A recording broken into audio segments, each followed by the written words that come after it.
തൊഴിലാളികളുടെ കൂട്ടായ്മ.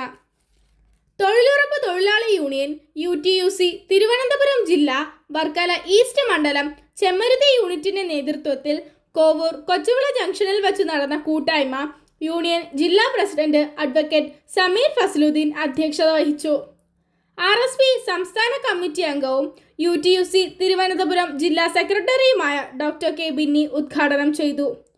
RSP തിരുവനന്തപുരം ജില്ലാ എക്സിക്യൂട്ടീവ് അംഗം ചെമ്മരുതി ശശികുമാർ ഭക്ഷ്യധാന്യ കിറ്റ് വിതരണ ഉദ്ഘാടനം ചെയ്തു.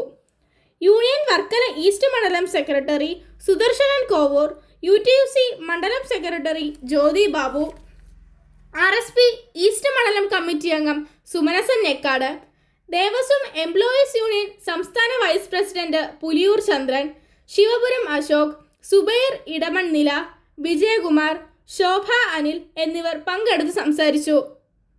തൊഴിലാളികളുടെ സംഗമവേദിയുടെ അധ്യക്ഷനും യൂണിയന്റെ തിരുവനന്തപുരം ജില്ലാ കമ്മിറ്റിയുടെ സെക്രട്ടറിയുമായിട്ടുള്ള അഡ്വക്കേറ്റ് സമീർ ഫസലുദ്ദീൻ, UTUCയുടെ വർക്കല മണ്ഡലം കമ്മിറ്റിയുടെ പ്രസിഡന്റ് സഖാവ് ജ്യോതി ബാബു, തൊഴിലുറപ്പ് തൊഴിലാളി യൂണിയൻ വർക്കല മണ്ഡലം സെക്രട്ടറി സഖാവ് സുദർശനൻ, ഈ മേഖലയിലെ മുഴുവൻ ജനങ്ങളുടെയും വേദനയിലും സന്തോഷത്തിലും നിങ്ങളോടൊപ്പം നിൽക്കുന്ന സഖാവ് ചെമ്മരുതി ശശികുമാർ, ശ്രീ സുബൈർ, അതുപോലെ തന്നെ ദേവസ്വം എംപ്ലോയീസ് യൂണിയന്റെ നേതാവ് സഖാവ് പുലിയൂർ ചന്ദ്രൻ, ഏറെ പ്രിയപ്പെട്ട തൊഴിലാളി സുഹൃത്തുക്കളെ, ഇന്നത്തെ ഈ സായം സന്ധ്യയ്ക്ക് നല്ലൊരു സന്തോഷമുണ്ട്.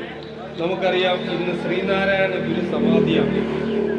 ശ്രീനാരായണ ഗുരു എന്ന് പറയുമ്പോൾ നമുക്കറിയാം, ജാതിക്കും മതത്തിനും അതീതമായി മുഴുവൻ മനുഷ്യരും ഒന്നാകണമെന്നും സത്യത്തിൻ്റെ പാതയിലൂടെ മനുഷ്യർ മുന്നോട്ട് പോകണമെന്നും ആഗ്രഹിച്ച ഒരു ധീര ദേശാഭിമാനി അല്ലെങ്കിൽ നല്ലൊരു സാംസ്കാരിക നായകനായിരുന്നു ശ്രീനാരായണ ഗുരു. അദ്ദേഹത്തിൻ്റെ സമാധി അടഞ്ഞ ദിവസം തന്നെ ചെമ്മരുതി മേഖലയിലെ തൊഴിലുറപ്പ് തൊഴിലാളികളുടെ സംഗമം കൂടുമ്പോൾ നമുക്ക് ഒട്ടനവധി സന്തോഷങ്ങളും നമ്മുടെ വിഷമങ്ങളും പങ്കിടേണ്ടതായിട്ടുണ്ട്. നമുക്കറിയാം, ഒരു തൊഴിലുറപ്പ് തൊഴിലാളി എന്ന നിലയ്ക്ക് നമ്മളിൽ ഇരിക്കുന്ന ഓരോരുത്തരും ദുഃഖത്തിൻ്റെ കണ്ണുനീരുകളുമായിട്ടാണ് മുന്നോട്ട് പോകുന്നത്. ഇപ്പോൾ 2025 ആണ്ടാണ്. ഈ 25 ആകുമ്പോൾ നമുക്ക് തൊഴിലുറപ്പ് പദ്ധതി രൂപീകരിച്ചിട്ട് കൃത്യം 20 കൊല്ലം തികയും. നമ്മുടെ ഇന്ത്യ മഹാരാജ്യത്തിൽ 2005 അന്ന് ഇന്ത്യ ഭരിച്ച പ്രധാനമന്ത്രിയായിരുന്ന മൻമോഹൻ സിംഗ്, ഇന്ത്യൻ നാഷണൽ കോൺഗ്രസിൻ്റെ നേതാവായിരുന്ന മൻമോഹൻ സിംഗ് ആണ് ആദ്യമായി ഗാർഹിക ജോലികളിൽ ഏർപ്പെട്ടിരുന്ന സ്ത്രീകൾ, പ്രത്യേകിച്ച് സ്ത്രീകൾ, ഗ്രാമീണ മേഖലയിലുള്ള സ്ത്രീകൾക്ക് തങ്ങളുടെ കുടുംബം മുന്നോട്ട് പോകുന്നതിന് വേണ്ടി ഒരു പദ്ധതി എന്ന നിലയ്ക്കാണ് തൊഴിലുറപ്പ് പദ്ധതി ആവിഷ്കരിച്ചത്. 2005 ഓഗസ്റ്റ് മാസം ഈ നിയമം പാസ്സായെങ്കിലും 2006 മുതലാണ് ഇത് പ്രാവർത്തികമായത്. നമുക്കറിയാം, ഇത് പ്രാവർത്തികമാകുമ്പോൾ വളരെ കുറച്ച് പേർ മാത്രമാണ്. ആ കാലഘട്ടത്തിലൊന്നും സാധാരണ സ്ത്രീകൾ സമൂഹത്തിലോട്ട് ഇറങ്ങിച്ചെല്ലാറില്ലായിരുന്നു.